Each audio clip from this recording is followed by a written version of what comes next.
Ini asli Padang, abang? Udah berapa lama bang jualan di gerobakan motor kayak begini? Lumayan lama juga. Udah lama ya? 2 tahun. 2 tahun. Awalnya memang nasi Padang atau? Iya. Sehari bisa bawa berapa lauk bang? 100 potongan sehari. 100 potong.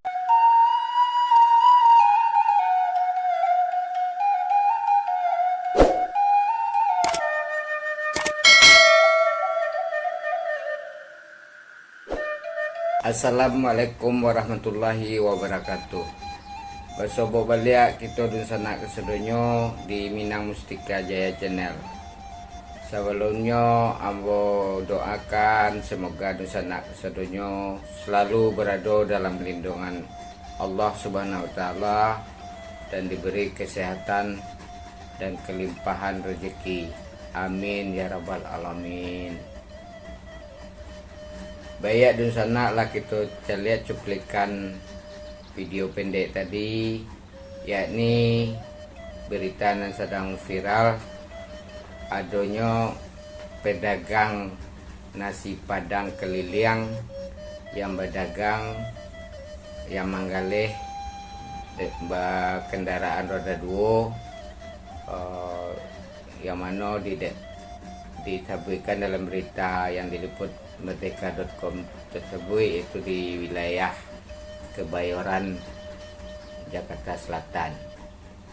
Di dalam berita itu juga diungkapkan bahwa beliau lebih kurang lah 2 tahun menggali keliling itu, karena sebelumnya lah sempat punya sampai usaha rumah makan, kalau tidak salah lah sempat 2, namun karena pandemi ke beliau mengalami kebangkrutan dan memilih untuk melanjutkan usahanya dengan berdagang keliling pakai motor atau kendaraan roda 2. Yang ingin kita bahas di siko adalah bahwa secara keputusan sebagai seorang usaha, yaitu kekuatan mental beliau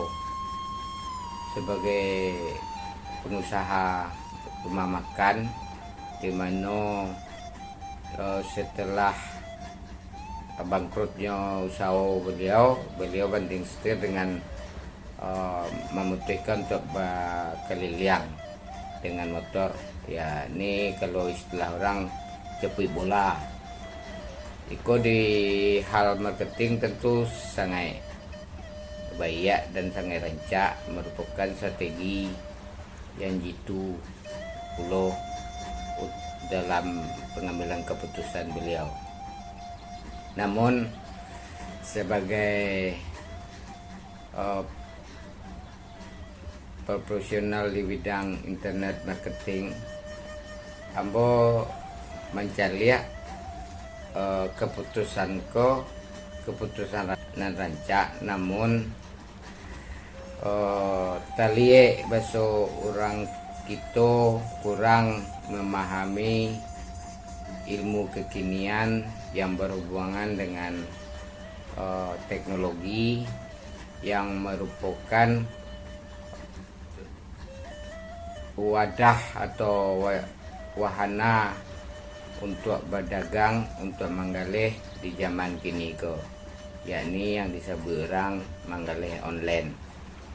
Karena dalam liputan tersebut beliau mengatakan bahwa kurang lebih 100 potong yang dibawa tiap hari. Artinya dari sisi omset atau maksimal omset, tentu dengan berkeliling ke kurang efektifnya di kuantiti yang bisa terjual karena keterbatasan sampai membawa, dan ditambah lagi keterbatasan karena namanya makanan, tentu rumah makan Padang yang rata-rata setelah makan siang itu selalu dilakukan untuk mengen kembali. Tentu beliau harus balik kembali pulang. Yang jelas dengan pola itu tentu beliau banyak keterbatasan. Jadi dalam hal itu ambo menceliak dan menyimpulkan bahwa banyak pengusaha-pengusaha kita nan alun tabuka terhadap bisnis kekinian, ya mungkin karena faktor pendidikan dasar yang dimiliki, mungkin faktor pengetahuan yang terbatas yang dari awal yang dimiliki.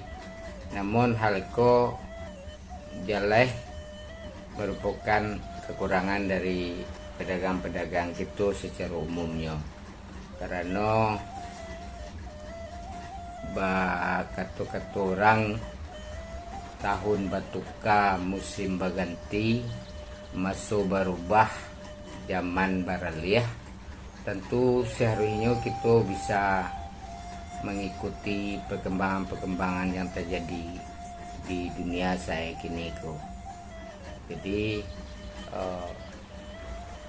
harapan ambo disiko kepada dusun kasudunyo banyak usaha kuliner atau pedagang pakaian atau pedagang lainnya sebaiknya buatlah kekuatan untuk mempelajari ilmu-ilmu cara berdagang kita dimasukin niko.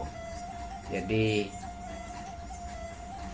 kita harus kompak walaupun secara perdagangan kita saling bersaing. Namun kita harus tetap kompak bahwa cara itu bisa memenangkan perdagangan itu.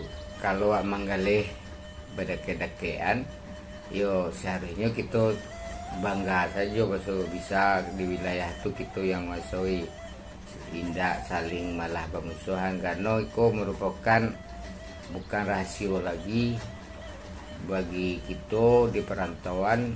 Kalau sama-sama menggalih nasi atau dagang rumah makan, badakean itu boleh disabui sangat jarang untuk akrab, malah cenderung terjadi pemusuhan-pemusuhan. Padahal sebetulnya itu tidak mesti bersaing, mesti harus, karena kita ngalih bersaing bahwa menyajikan dagangan kita secara baik, bahwa menyajikan produk kita lebih baik, itu harus. Tapi secara umumnya seharusnya kita merasa senang antar kita tuh kita bisa sama-sama maju.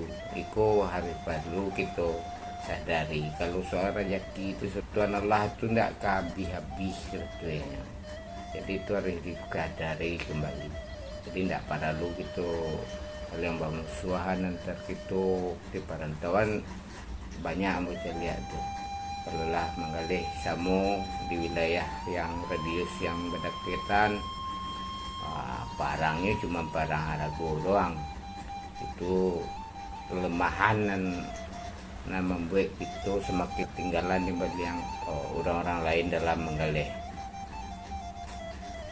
Terus kepada organisasi Minang, khususnya IKM, Ikatan Keluarga Minang Pusat, seharusnya lah membuat program-program yang bisa memberi pengarahan atau pendidikan terhadap perantau-perantau gitu, agar bisa beradaptasi dengan dalam perkembangan zaman masuk ini. Jadi kritik ambo terhadap organisasi Ikatan Minang gitu, itu tuh hanya lebih bangga dalam pengukuhan, lebih bangga dalam popularitas diri, lebih bangga dalam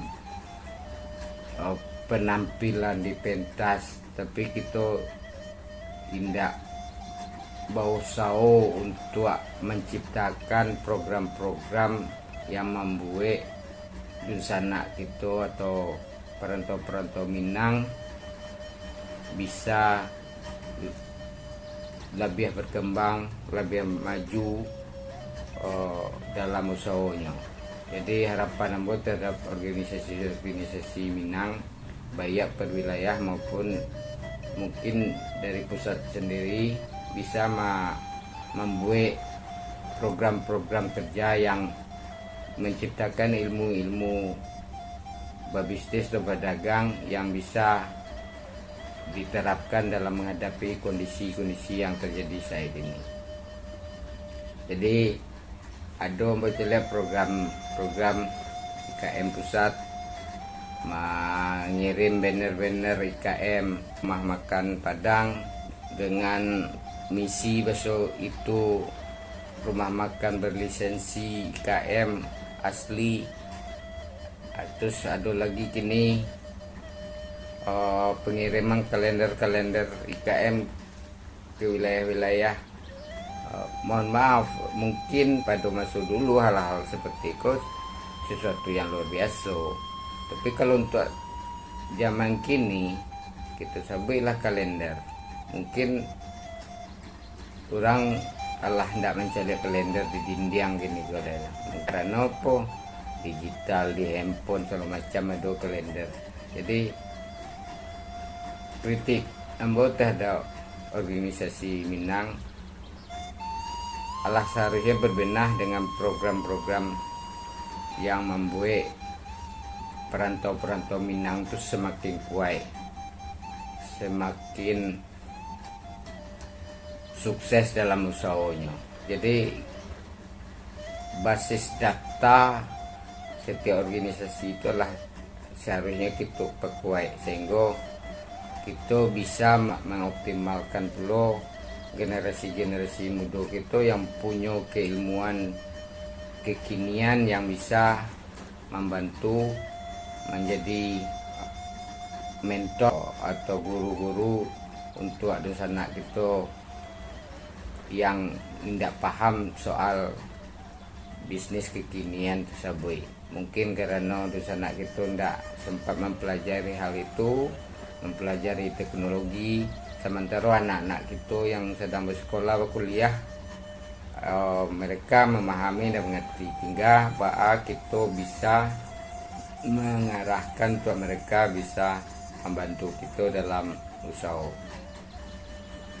Jadi ambo kembali harapkan kepada dusana ambo wilayah terdekat perkuatlah usaha itu dengan saling mensupport, saling memberi dukungan. Usah takui mantang-mantang sama jenis usahanya, takui dikalahkan, takui tersaingi. Itu boleh takui tersaingi, tapi bukan takui karena permusuhan. Jadi itu tuh harus berpikir kini kok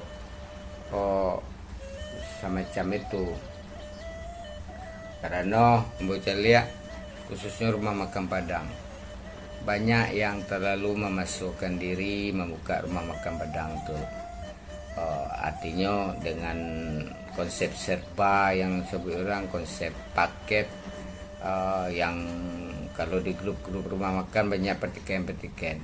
Sebetulnya kita bukan mempermasalahkan harago, mempersalahkan serba atau normalnya, tapi sebetulnya kita harus berbicara soal efektif dari usaha kita tuh. Artinya gitu, kalau orang menggalih membuka rumah makan, mengontrak usaha tempat orang dengan misalnya 30 juta setahun, sementara omset sehari 3 jutaan misalnya, dibandingkan dengan orang dengan usaha ketek saja tanpa mengeluarkan atau kita sebelah usaha rumahan, tapi bisa omset 1 juta sehari. Itu nama yang lebih efektif.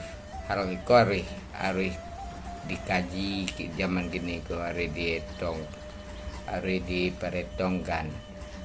Jadi teknologi lah yang mendukung gini, karena banyak usaha-usaha rumahan yang bermain online, malah omsetnya lah bisa menyaingi toko-toko di tepi jalan raya yang pasti secara kontrak tempe lebih mahal. Itu fakta dan data yang bisa dipertanggungjawabkan tuh. Terus backsound musik tadi lagu yang juga tren, kayu diurang kayu diurang lah tiada awak atau itu kurang apa aja lagu-lagu awak zaman kini ya. Artinya apa? Ikut memang banyak yang secara kesimpulan kita tuh hanya mencarian pitih untuk orang-orang yang punya kontrakan.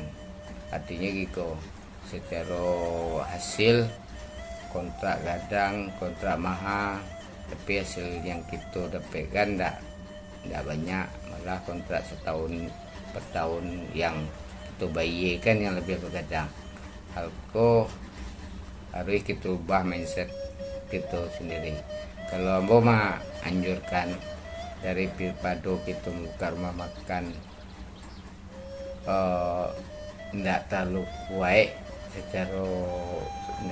kuat secara bayar bangunan, misalnya sampai dengan fasilitas meja yang jale gadang, parkir yang tersedia laweh, lebih baik kita cari mainkan di makanan-makanan sejenis, itu pun lebih efektif.